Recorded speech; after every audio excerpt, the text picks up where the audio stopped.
Bonjour la toile, ici Mademoiselle Sue et aujourd'hui je vous montre comment finir la robe de Sally de l'étrange journal de Mr. Jack ainsi que comment je me suis maquillée. C'est parti, on y va. Je vous rappelle un petit peu les étapes précédentes. Si vous voulez voir l'intégralité, je vous mets le lien juste ici. Et si vous aimez mes créations, mes vidéos, n'hésitez pas à vous abonner à la chaîne ainsi qu'à mon compte Instagram, c'est là où je donne le plus d'informations et de nouveautés au fur et à mesure des journées. Tout d'abord, le modèle de la robe de la figurine est inspiré des robes du 19e siècle. Je vais donc partir sur deux patrons différents, un pour le haut et un pour le bas, pour pouvoir obtenir quelque chose d'assez approchant à la figurine. Je rajoute des triangles blancs et noirs pour faire des demi-cercles rayés en bas pour les volants de la jupe, ainsi que des trapèzes blancs et noirs pour faire les volants qu'il y a au niveau des manches, et je rajoute deux rectangles noirs pour créer le châle qu'il y a tout en haut de la robe. Le haut sera corseté et donc rigide, il pourra tenir sur le corps sans tomber étant donné que les manches ne seront pas sur les épaules mais bien sur les bras.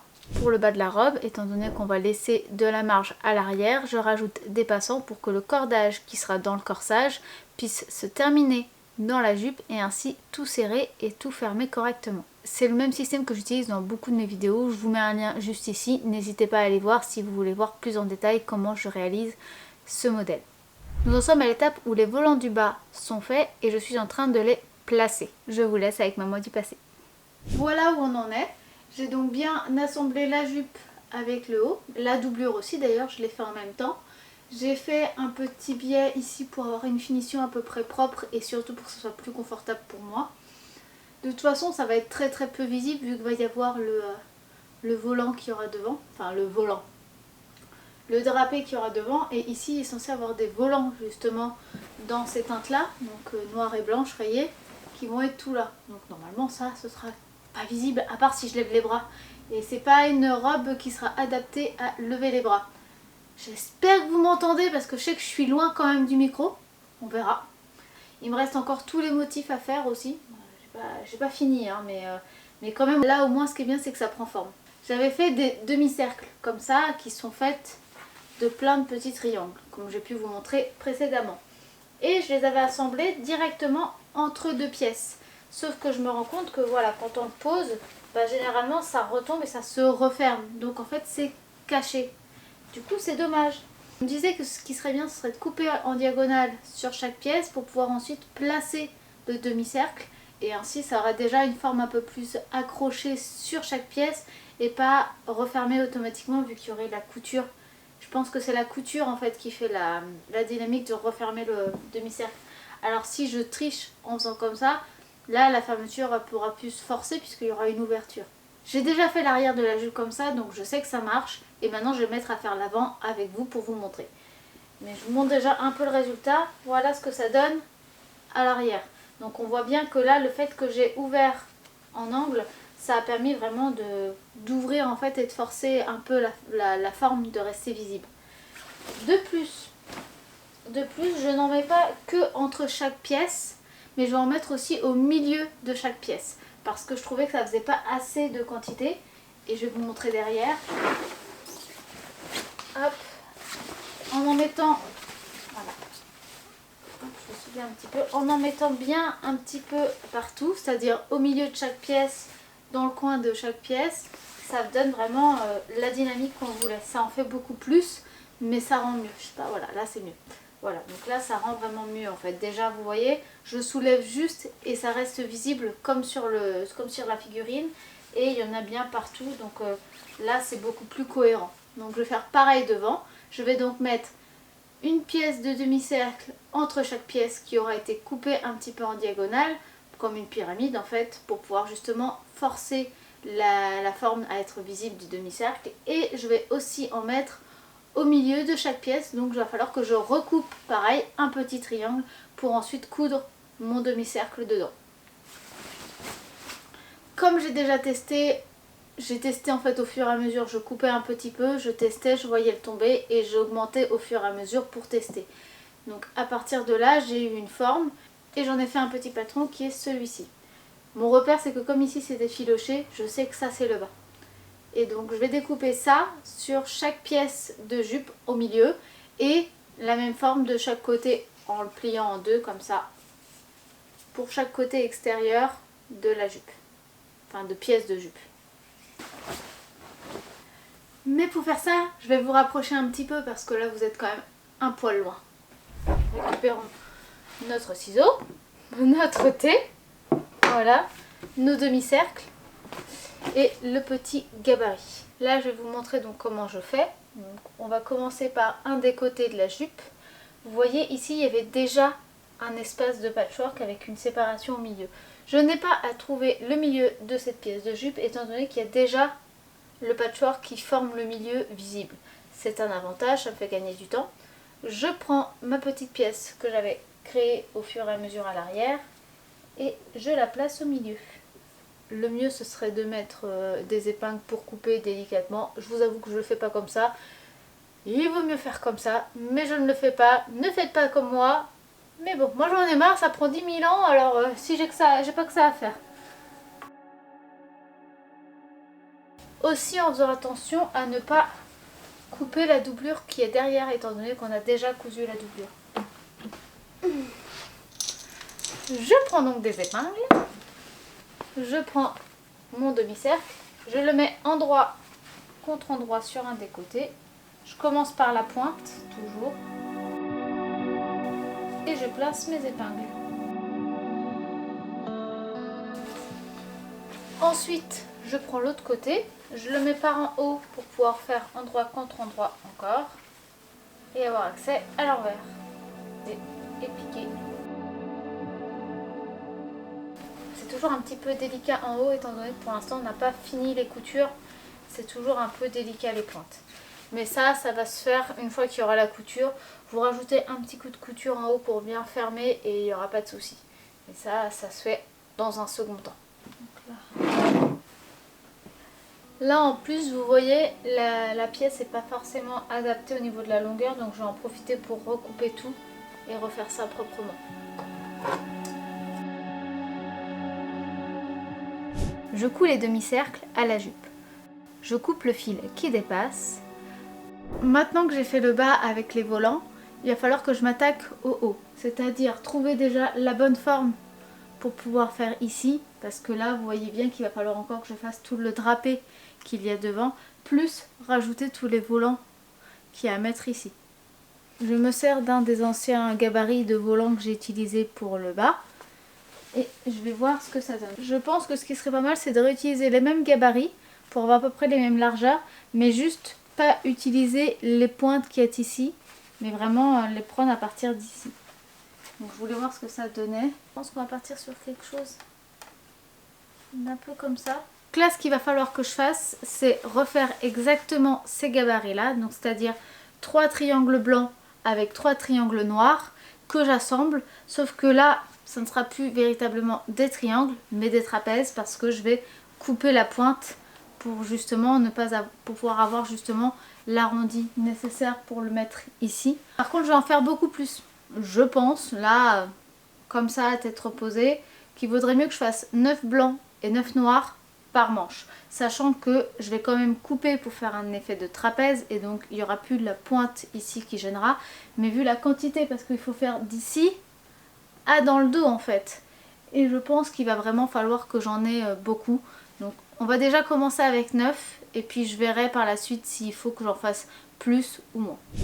A l'aide d'une feuille rigide et d'un feutre, je crée mon gabarit. Je transpose mon triangle et j'enlève la pointe. Je fais plusieurs gabarits pour gagner du temps. Je découpe et je les place sur mon tissu. Je les fixe à l'aide d'épingles et je découpe le tout. Il m'en faut au moins 20 au total. J'en fais un peu plus d'avance au cas où. Donc 20 blancs et 20 noirs.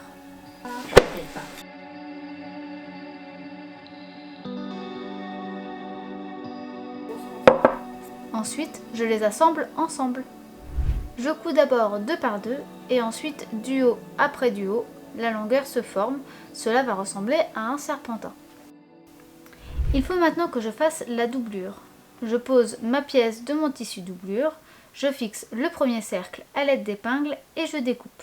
Je fais ça pour gagner du temps, pour ne pas refaire une énorme découpe de trapèze et les coutures qui vont avec.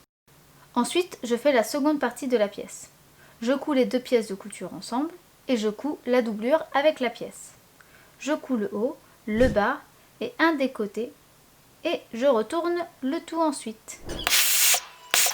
Je repasse les deux pièces. Je couds ensuite le dernier côté. Il me reste à les froncer pour être à la bonne longueur de la manche.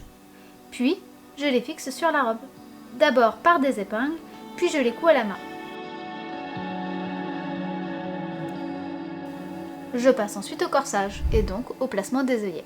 Je commence tout d'abord par fixer le tissu pour être sûr que ça ne bouge pas lorsque je vais découper les trous des œillets, car des fois ça a tendance à bouger et donc après vous vous retrouvez avec un trou qui n'est pas au bon endroit sur chaque couche et après vous avez des petits bourrelets de tissu, ce n'est pas très élégant. Je trace des points qui indiquent où seront placés les œillets.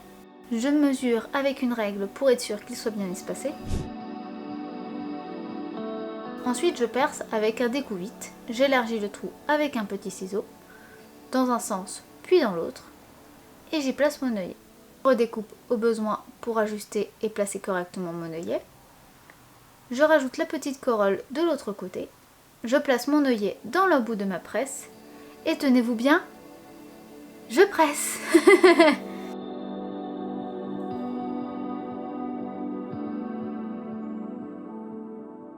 Je n'ai pas encore de surjeteuse, mais oui, j'ai déjà une presse. Je l'ai achetée il y a très longtemps, il y a genre 7 ans sur eBay, sur une boutique allemande. Je n'ai pas pu la retrouver malheureusement, ni retrouver la boutique parce que ça fait trop longtemps et donc l'historique s'est effacé.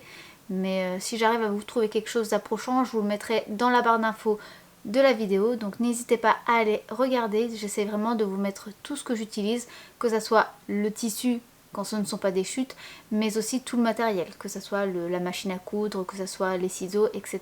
etc. Donc vraiment, vous avez besoin de quelque chose, regardez dans la barre d'infos, vous aurez tout ce qui est possible que je vous réponde. Je retourne à ma robe et je l'installe sur mon mannequin. Le cordage est un cordon de satin. Pour le corsage, j'utilise de la corde satinée, donc c'est vraiment du satin qui a été roulé en fait, ou tressé en tout cas pour faire un cordon. Ce n'est pas vraiment la meilleure des choses à utiliser pour un corsage. J'ai juste cherché à prendre ce que j'avais chez moi. Donc moi j'ai une bobine comme ça, c'était parfait pour faire le rappel avec le moutarde qui justement rappelle bien le doré. Donc c'était parfait au niveau du rappel de couleur. Mais par contre voilà, moi je vous déconseille d'utiliser ça parce que ça a du mal à tenir, ça glisse étant donné que c'est du satin et donc vous faites des nœuds, mais le nœud a tendance à se détendre, à se défaire. Et du coup le corsage se desserre, l'arrière de la jupe retombe. Alors en soi j'ai fait un double nœud, ça tient, mais c'est pas ce qu'il y a de plus pratique à utiliser. Pour un corset ou en tout cas pour tout ce qui est corsetage, je vous conseille plus d'utiliser des tissus ou en tout cas des fibres naturelles, donc du coton, du lin. Ça permettra de mieux accrocher et donc vous aurez une meilleure tenue de votre vêtement au fur et à mesure de la journée. Je m'attaque au châle. Je fais deux rectangles de 70 cm de large sur 50 cm de long. Je les fronce à chaque extrémité et je serre au maximum. Ensuite, je les place de chaque côté du dos et je le réunis au milieu devant. Je place le tissu avec des épingles pour marquer où je vais coudre et voir comment tombe le drapé. Une fois que le drapé me convient, je couds. Et je passe à l'ourlet. Ce fut long. Très long. Maintenant, le détail de la broche. Je prends une petite pièce métallique, je l'ai eue sur AliExpress et j'y colle des strass. J'utilise mon pistolet à colle chaude pour tout fixer, même la tache de broche, qui sera à l'arrière de la pièce métallique. J'avais fait deux versions car sur la figurine j'avais l'impression que c'était rose, mais le rose que j'ai reste encore trop vif et je trouve que la couleur jaune correspondait mieux avec l'ensemble du vêtement pour faire encore un rappel de jaune moutarde doré. Je m'attaque à présent à faire tous les motifs. J'utilise des marqueurs permanents, un unipin et un styler. Je fais des petits points noirs pour le tissu rose, des ronds noirs et des lignes pour le tissu bleu. Des bandes rayées sur le violet. J'essaye de suivre ce qu'il y a sur la figurine. Je fais une ligne noire au milieu du bustier.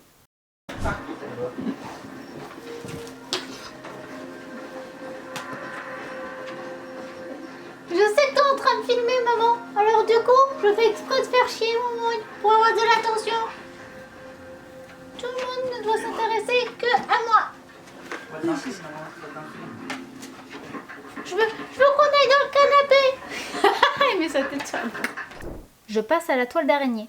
Je trace en blanc les lignes de couture et je les rejoins les unes aux autres avec des arches. Je passe au détail du buste avec un fil de broderie, un enfil aiguille et une aiguille.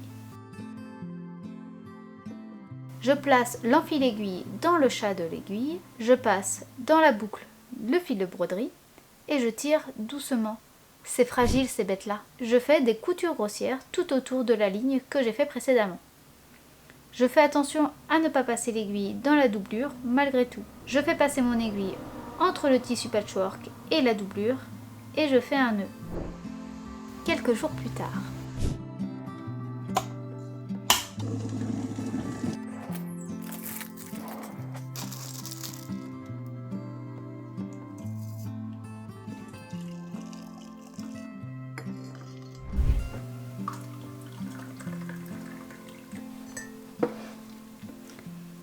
Maintenant que la robe de Sally est faite, je vais m'attaquer au maquillage. Je prends une référence visuelle, je commence par m'attacher les cheveux et mettre un baume sur les lèvres. J'utilise le fard gras bleu et une pointe de noir de chez MAC Pro et le blanc de clown de chez Meron. Je tapote pour l'appliquer uniformément. Donc là on va poudrer, J'utilise la poudre libre Translucent de chez Makeup Revolution. Il faut en mettre beaucoup. J'utilise la teinte Pacific Dream de la palette Bright Might de chez Beauty Bay et la teinte Océan de la palette Flawless de chez Makeup Revolution. Je les mélange pour faire mon contouring, c'est-à-dire mettre de la couleur sur mes tempes, le haut du front, les côtés du nez et le devant du nez. J'ai commencé avec le petit pinceau, puis j'ai repris avec le plus gros pour accentuer et fondre bien la couleur avec mon teint. Ensuite, je prends la teinte Pacific Dream que je mélange avec la teinte Brick et je forme mes sourcils. Je prends la teinte bleue pour mon blush et je le dégrade bien. Je passe ensuite à l'highlighter et je prends la teinte Blue Sapphire, j'en dispose sur le haut de mes joues, le bout de mon nez et le dessus de mes lèvres qu'on appelle aussi l'arc de Cupidon. Je prends la teinte Pacific Dream à nouveau et je forme la forme de l'œil de Sally. Et je dégrade cette forme. J'ai nettoyé ma paupière pour y mettre du blanc par la suite. Je prends ensuite la teinte Bobbing Along pour contraster la forme au niveau de la partie supérieure de ma paupière. Je passe ensuite à mon liner. Je prends le Duraline de chez Inglot Cosmetics et je rends le liner de chez Colourpop plus liquide. Je prends un pinceau fin et je retrace la forme que j'ai dessinée précédemment. Comme c'est long et compliqué à filmer, je fais une avance rapide. Il faut d'abord que je laisse sécher avant de nettoyer, mais il faudrait que je renettoie un petit peu ici. Mais bon, ça on va attendre déjà que ça sèche, parce que ça prend un peu de temps à sécher. Et en attendant, je vais faire toutes les cicatrices. Je prends des crayons liner de chez Colourpop et je forme avec le crayon noir les coutures ou cicatrices de Sally. Avant que ça sèche, je floute le trait avec un pinceau estompeur. Et je retrace la forme avec mon liner. Je fais les traits de couture. Je nettoie ensuite le liner de mes yeux. Je rajoute du plan de clown sur mes paupières que je poudre. Et je rajoute de l'highlighter que j'ai utilisé précédemment. Et je rajoute des faux cils. Je mets du crayon blanc dans ma muqueuse supérieure. Et maintenant, je prends la couleur antisocialite de chez Sugar Pill. Et je forme mes lèvres. Je vais passer au maquillage du corps. Je prends des fards à l'eau de chez Stéphanie Bernard. J'utilise une éponge que je tamponne dedans, puis sur mon corps. Je tamponne une fois dans le fard blanc, une fois dans le fard bleu et ensuite je tamponne sur le corps. Petite pause thé et on y retourne. J'ai ma boule comme je veux pour qu'on la voie le moins possible. Je maquille une fois fini mes mains et maintenant on passe au résultat final.